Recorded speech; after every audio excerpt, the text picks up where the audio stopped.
हमारी संस्कृति, हमारे संस्कार सदा रहे हमारे साथ। भारत के महान ग्रंथों और काव्यों का संपूर्ण संकलन। सब्सक्राइब करें तिलक। कई तरीके की एलईडी लाइट्स आपके घर और ऑफिस के लिए। GR LED lights, make India bright.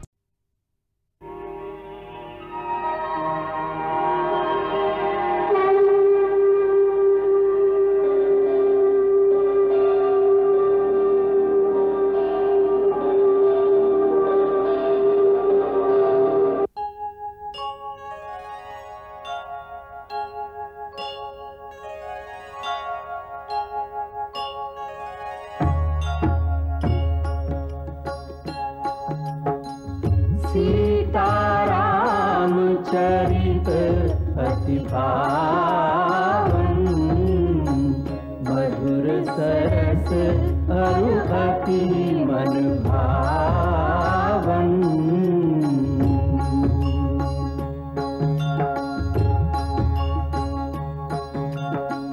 पुनि पुनि कितने हो सुने सुनाए,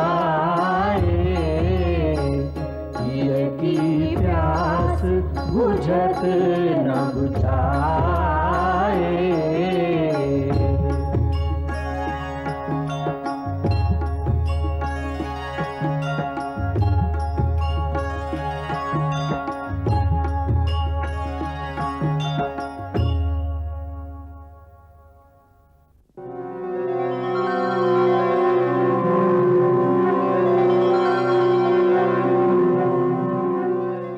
प्रणाम ब्रह्मदेव।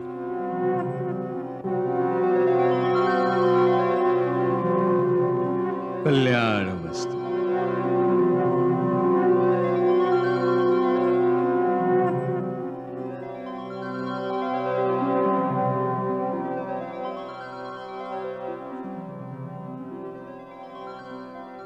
महर्षि वाल्मीकि, तुमने सत्य कहा। तुम्हारे मुंह से निकला ये छंदोबद्ध वाक्य श्लोक रूप ही हो गया है।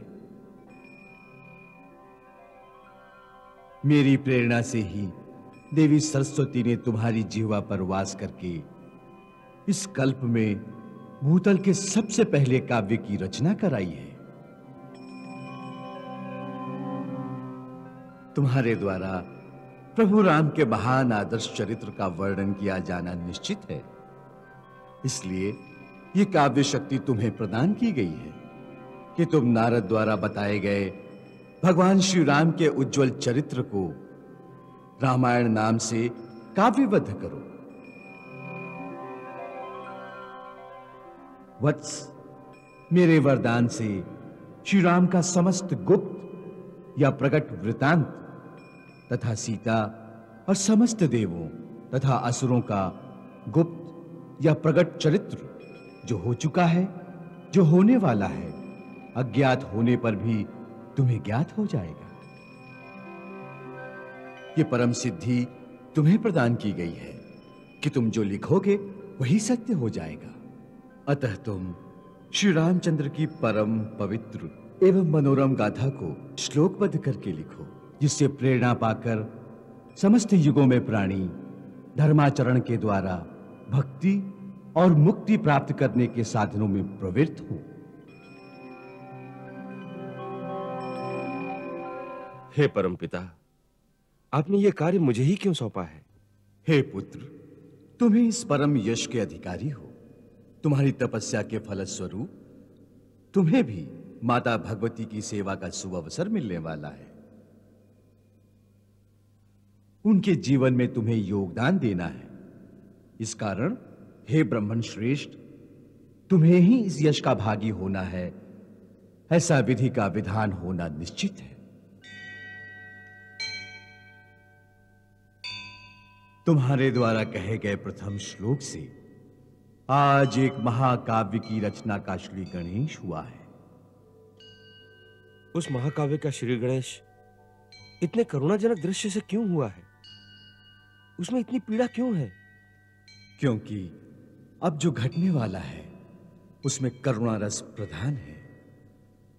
राम और सीता के वियोग की पीड़ा है। वत्स, करुणा ही कला का श्रृंगार है।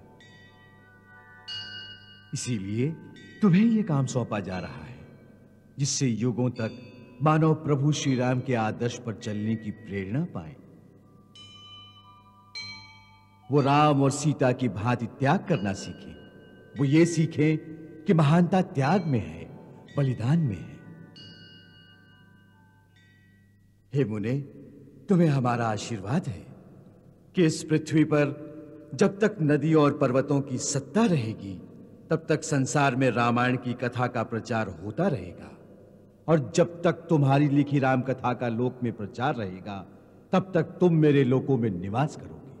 यावत् स्थास्यन्ति गिरयः सरितश्च महीतले, तावत् रामायण कथा लोकेषु प्रचरिष्यति। यावद् रामस्य च कथा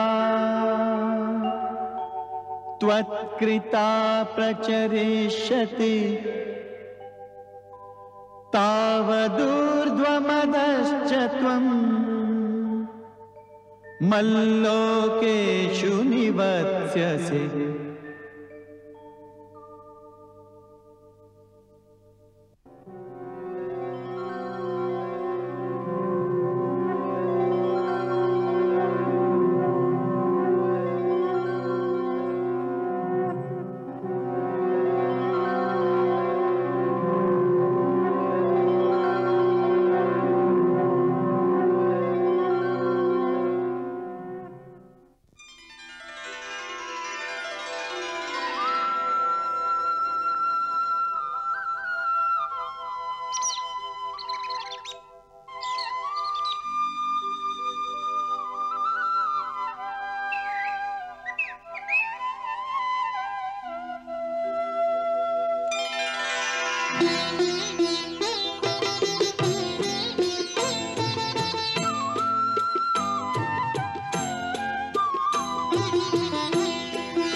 जागिए रघुनाथ नाथ, जागिए रघुनाथ नाथ, घोर भयो आंगना।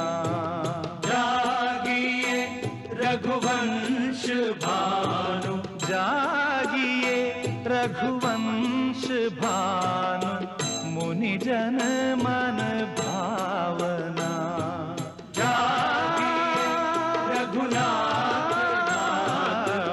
घोर भयो आंगना।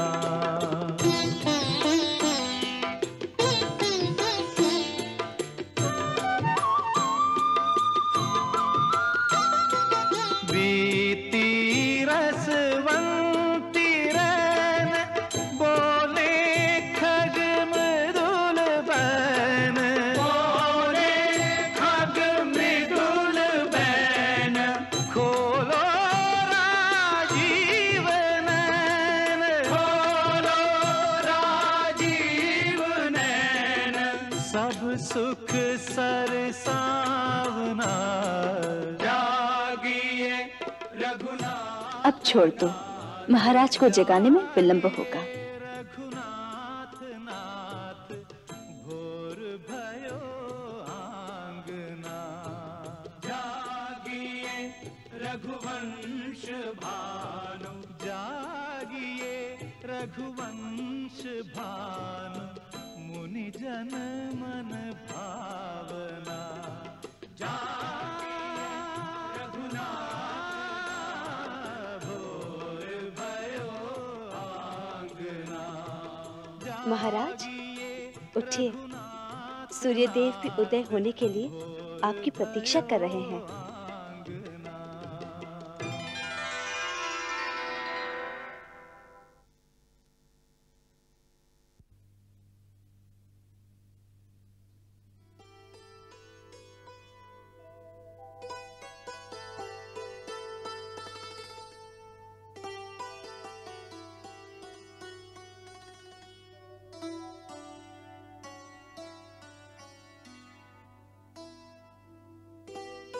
सीते, इन दिनों तुम मुझे महाराज कहकर संबोधित करती हो, बड़ा विचित्र सा लगता है। इस संबोधन को सुनने का अभी अभ्यास नहीं हुआ, इसीलिए खटकता है। राजा बने हैं तो ये संबोधन तो सुनना ही पड़ेगा। फिर तो मुझे भी तुम्हें महारानी कहकर बुलाना चाहिए। मैं आपकी महारानी थोड़ी ही हूँ।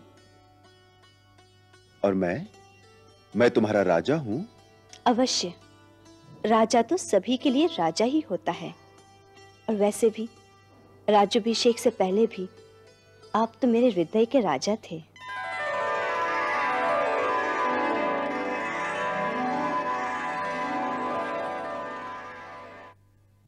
आज बहुत विलंब हो गया। महाराज तो स्नान आदि से निवृत्त हो चुके होंगे। अब तक तो मुझे उनकी सेवा में पहुंच जाना चाहिए था। मैं उनका प्रथम सेवक हूं। आज वो क्या कहेंगे? लक्ष्मण अयोध्या में आकर आलसी हो गया है। अभी कुछ नहीं हुआ है, आप ये फलाहार तो करते जाइए। अभी तो महाराज माताओं को प्रणाम करके अपने कक्ष में भी नहीं आए हैं। तुमसे किसने कहा? मेरे गुप्तचरों ने।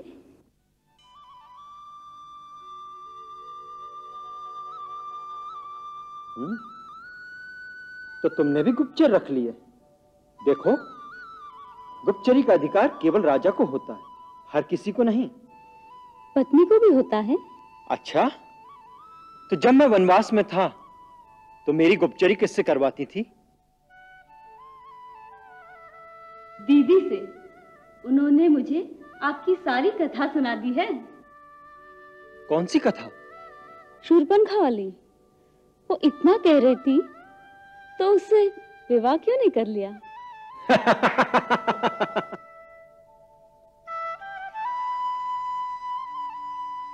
नाथ, कुछ खा लीजिए। नहीं, बहुत विलंब हो गया। सचमुच आज मुझे महाराज के सामने लज्जित होना पड़ेगा। चिंता न करें नाथ, महाराज अभी अभी अपने पूजा कक्ष में गए हैं।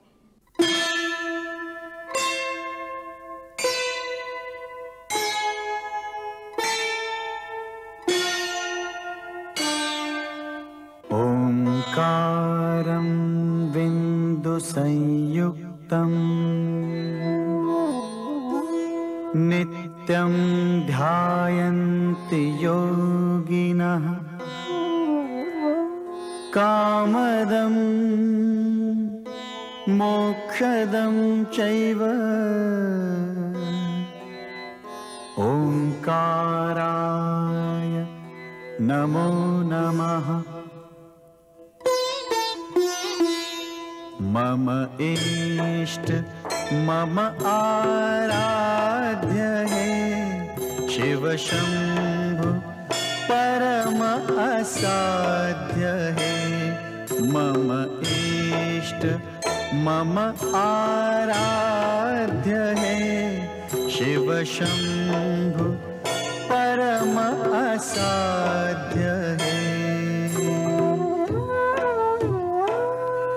अखिलेश जगनायक विभो आदिश शिवदायक विभो इच्छा रहित गौरीश हो ईशान दिश के ईश हो। मम इष्ट मम आराध्य है शिव शंभु परम असाध्य है। ओम नमः शिवाय। ओंकार रूपाय।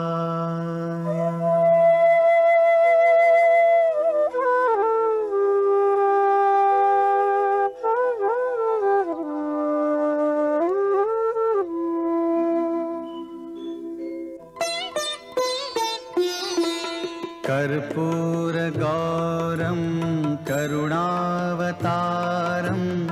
संसार सारम भुजगेन्द्रहारम सदा वसंतम हृदयारविंदे भवं भवानी सहितं नमामि। मम इष्ट मम आराध्य है शिव शंभु परम असाध्य है। ओम नमः शिवाय च शिवतराय च नमः शंभवाय च मयो भवाय च नमः शंकराय च मयस्कराय च नमः।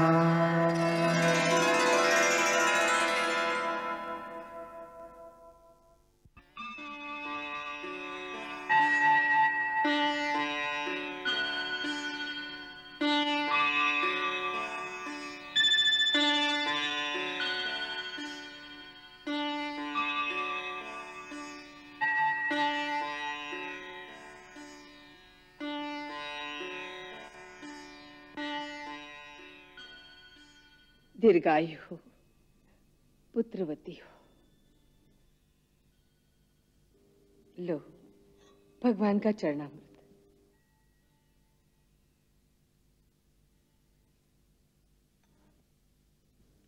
राम, हम तीनों माताओं की इच्छा इस वर्ष शरद नवरात्रों के दिनों में एक लंबी यात्रा पर प्रस्थान करने की है। यदि तुम्हारी अनुमति हो तो हमारे जाने का प्रबंध कर दिया जाए। माता, आपकी इच्छा मेरे लिए आज्ञा के समान है। इसके लिए मेरी अनुमति का प्रश्न ही नहीं उठता। मैं आर्य सुमंत्र से कह देता हूं कि आपके जाने की सारी व्यवस्था कर दी जाए, और सेनापति से भी कह देता हूं कि सेना की एक टुकड़ी आपके साथ जाने के लिए तैयार कर दी जाए। नहीं वत्स नहीं, ये सेना, ये रथ घोड़े, ये राजसी ठाट बाट हमें नहीं चाहिए। हम तो साधारण यात्रियों की भांति चले जाना चाहते हैं। यदि स्वर्गीय महाराज जीवित होते तो कुल की परंपरा के अनुसार हम वानप्रस्थी होकर वनों में चले जाते।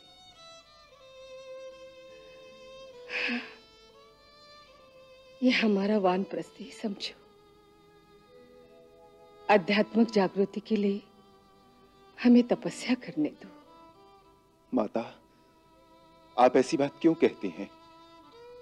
आपके जाने के पश्चात मैं अकेला रह जाऊंगा।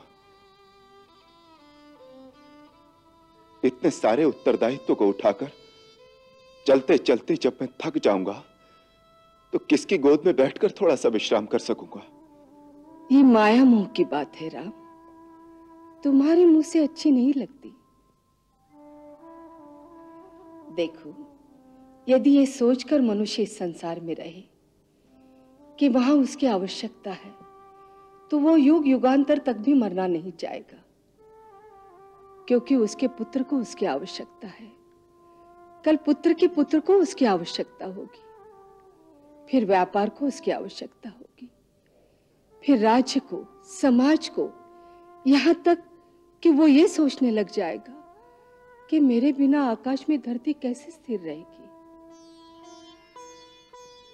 इसी प्रकार वो अपनी आवश्यकताओं के जाल स्वयं बुनता चला जाएगा। उसे यही लगेगा कि मैं तो केवल अपने कर्तव्य से विवश होकर यहां रह रहा हूं। वो ये भी भूल जाएगा कि ये सब केवल उसका मोह है। वो नहीं रहेगा तब भी संसार ऐसा ही चलता रहेगा। हर आने वाली पीढ़ी अपना मार्ग स्वयं निर्धारित करती है, और पहली पीढ़ी को युवा पीढ़ी के विकास के लिए उसके मार्ग से हट जाना चाहिए, जिससे ज्ञान और विज्ञान की उन्नति के लिए नई दिशाएं खुले। यही वानप्रस्थ का वैदिक संविधान है। सन्यास की भांति प्राणी को ये निश्चय एक दिन अचानक ही कर लेना चाहिए। बहुत वाद विवाद में उलझकर वो मोह का बंधन कभी नहीं तोड़ पाएगा। सभी कहते हैं तुम तो भगवान हो, तुम्हें ये मोह ममता की बातें मुझे नहीं समझानी चाहिए। माता, पिताश्री सच कहा करते थे, राम, धर्म, नीति और वैराग्य का पूर्ण ज्ञान तुम्हें अपनी बड़ी मां से ही मिलेगा। और मुझसे कहा करते थे कि तुम राम की मां हो ना, इसलिए ऐसा सोच सकती हो। शायद वही सच कहते थे। उनसे गौतम ऋषि ने एक बार कहा था कि राजा, तुम्हारे घर स्वयं भगवान अवतार लेंगे और मेरी अहिल्या का उद्धार करेंगे। तब से मैं इसी संशय में रहती हूं कि तुम भगवान हो या मेरे पुत्र राम। मैं कौन हूं ये तर्क का विषय नहीं है, परंतु मैं इतना अवश्य जानता हूं, यदि मां का आशीर्वाद हो तो पुत्र भगवान भी बन सकता है।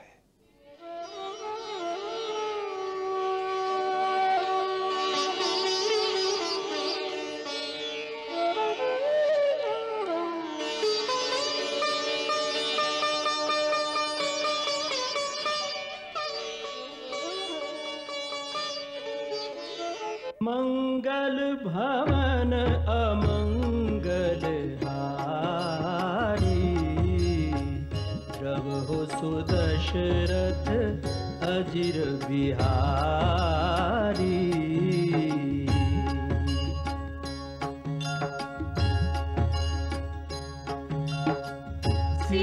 सीताराम चरित अति पावन, मधुर सरस अरु अति मन भावन।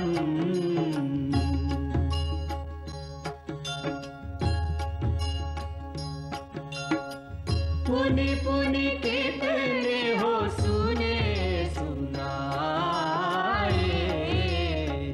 हिय की प्यास बुझत न बुझाए।